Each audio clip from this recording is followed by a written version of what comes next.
खुलुमबाय बे समाव दङ बडोलेण्ड इंखं टेलिभिजननि स्टुडिअ आं खोमथागोरा गयारी। दिनैनि गाहाय रादाबफोराव दङ। गिबि मन्थ्रिखौ अखिल गगैनि चेलेन्ज, नायबिजिर नङाब्ला निमाहा बि। बिटिआरआ दावगानायनि फारसे गोख्रै बिरनो थाखाय गां मोनबाय बुंदों प्रमद बर'। एस जयशंकरआ काजिरङा दावबायदों। सरसजाई स्टेडियामाव दिनै झुमुरा जारिमिन सोरजिगोन।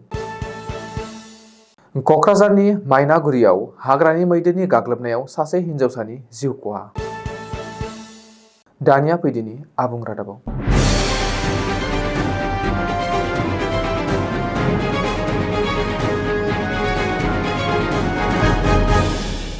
गिबि मन्थ्रि डक्टर हिमन्त बिश्व शर्मा आरो एमएलए अखिल गगैनि गेजेराव जानाय दान्थे बिदान्थेया थिखिनियाव सौफैबाय। विधान सभानि सदनाव गिबि मन्थ्रिया अखिल गगैनि बिसि डक्टर गीताश्री तामुली आरो बिनि नखरा केलेंकारि दं होननानै बानबुंथि होनायनि उनाव एमएलए अखिल गगैयाबो जोंखाङो। बेनि अखानायैनो अखिल गगैया गावनि बिसिनि साख्रि आरो न' बायनायनि सायाव नायबिजिरनांगौ होननानै दाबि खालामनानै गिबि मन्थ्रिनो लाइजाम लिरहरो। बावैसो सिगां गिबि मन्थ्रि डक्टर हिमन्त बिश्व शर्मायाबो बे बाथ्रायाव फिनजाथाय खालामदों। अखिल गगैनि बिसिया हायार सेकेन्डारिखौ नैथि थाखोआवल' उथ्रिसार जादोंमोन। बे बाथ्राखौनो मानसिफ्रा दा बुंगासिनो दं होननानैबो गिबि मन्थ्रिया बुंदों। एमएलए अखिल गगै आरो बिथांनि बिसि गीताश्री तामुलीया बे बाथ्रायाव बिजिरसंनायनि दाबि खालामनायनि सायाव फिनजाथाय होनानै गिबि मन्थ्रिया बुंदोंमोन दि बिथाङा गावनो नायबिजिरसंनांगोन। मख'नो गोनांदि डक्टर हिमन्त बिश्व शर्माया रायजोनि गिबि मन्थ्रि जानानै थानाय समावनो बे बेले-बेजेनि बागै मिथिखायोमोन। बेबादिनो डिब्रुगड़ मुलुगसोलोंसालियाव गीताश्री तामुलीया जेबो गल्ड मेडेल मोनाखैमोन। बै समाव डिब्रुगड़ मुलुगसोलोंसालिया गल्ड मेडेल होनायनि राहा गैयामोन होननानैबो गिबि मन्थ्रिया बुंदोंमोन। बेनिखायनो नायबिजिरनायनि जेबो गोनांथि गैया। गासैबो बाथ्राया रोखा-रोखा जानानै दं होननानैबो गिबि मन्थ्रिया अखिल गगै आरो बिनि बिसिखौ गावबा गावनो फैनानै सैथोखौ सिमान लानो थाखायबो खावलायो। बबेखानि गिबि मन्थ्रिनि बे बिबुंथिनि उनावनो फिन जोंखांदों आरो सोगोमदों अखिल गगैया। गिबि मन्थ्रिनि थांखिखौ लाना अखिल गगैया ससियेल मिडियायाव लान्थ्रियै पस्ट होगासिनो। अखिल गगैया गिबि मन्थ्रिखौ बुंदोंदि गिबि मन्थ्रिखौ गोरोन्थिनि दायनि सायाव हमनाय जादोंमोन आरो दा खारगासिनो दङ। बे समाव खारग'नो होनो हानाय नङा। नैथि खथानि बाथ्राया बबेनिफ्राय फैदोंमोन? जों बेले-बेजे खालामदोंब्ला बेखौ नायबिजिरनाया आरो साजा होनाया गिबि मन्थ्रिनि खामानि। बे पस्टखौ होखांनायनि उनाव अखिल गगैया आरोबाव मोनसे पस्ट होनानै चेलेन्ज एक्सेप्टेड, नायबिजिर नङाब्ला निमाहा बि होननानै लिरो। गिबि मन्थ्रिया गावनो गावखौ नायबिजिरनांगोन होननानै बुंनायनि फिननाय होनानै अखिल गगैया एरै बुंदों, अब्ला राकेश पालआ एपिएससि केलेंकारिनि सायाव गावनो नायबिजिरनांगौ नामा? जुदि गिबि मन्थ्रिनि बादियै नायबिजिरनाय जायो, बेबादिनो गिबि मन्थ्रि डक्टर हिमन्त बिश्व शर्मा आरो अखिल गगैनि दान्थे बिदान्थेया थिखिनियाव दं। बिटिआरआ दावगानायनि फारसे गोख्रै बिरनो थाखाय गांफोर मोनबाय। बे बाथ्राखौ बुंदों बिटिसिनि सिएम प्रमद बर'आ।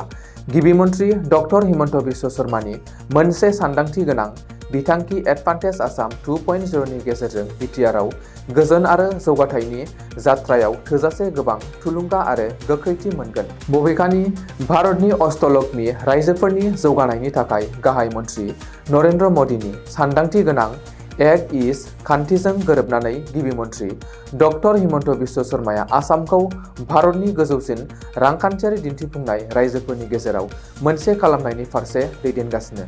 गुबुन फारसे जायगायारि फालांगियारिफोर, हारिमुआरिफोर, सि दाग्राफोर आरो फोलेरारि आरो थागिबि हारिफोरनो गोहो होनानै आरो बुहुमनां सुबुं समाजजों सरजाबनानै जौगानायखौ बांहोगासिनो होननानैबो प्रमद बर'आ बुङो।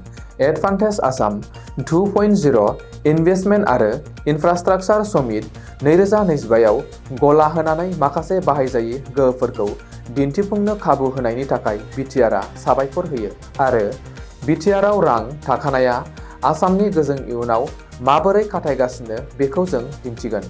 गोजोनजों लोगोसे जोंहा दायो दावगानायनि फारसे बिरनो गांफोर दं होननानैबो बिटिसिनि चिफ प्रमद बर'आ बुङो।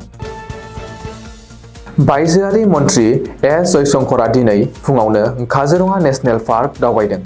एडभान्टेज आसाम 2.0 आव बाहागो लानो फैनाय गासै 43 हादरनि सा 64 थान्दैफोरजों लोगोसे एस जयशंकरआ दिनै फुङावनो काजिरङा दावबायो आरो नायगिदिंहैयो। रिपर्ट बादिब्ला गं 26, जिपसि आरो मा 15 मैदेर साफारिजों काजिरङानि कहरा हाग्रा ओनसोलखौ नायगिदिङो बायजोआरि मन्थ्रि एस जयशंकरजों लोगोसे गुबुन गुबुन हादरनि थान्दैफोरा। बायजोआरि मन्थ्रिखौ मदद खालामो मन्थ्रि अतुल बरा आरो एमपि कामाख्या प्रसाद तासाया।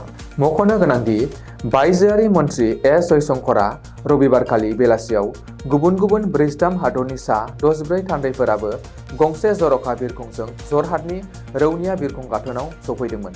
बायजोआरि मन्थ्रिजों लोगोसे फैनाय थान्दैफोरनि हादरफोरा जाबाय Bangladesh, Costa Rica, Chad, Cameroon, Republic of Congo, Ghana, Iraq, Rwanda, Poland, Sri Lanka, Sweden, Timor Leste, Jamaica, Kazakhstan, Kenya, Kyrgyzstan, Malaysia, Maldives, Namibia, सा Macedonia, Panama, Papua New Guinea, Serbia, Seychelles, Solomon द्वीप, Somalia, Tanzania, Uganda, Venezuela, Armenia, Botswana, Bulgaria, Colombia, Cuba, Cyprus, El Salvador, Eritrea, Finland, Georgia, Republic of Guinea, Guyana, Iceland आरो इटाली।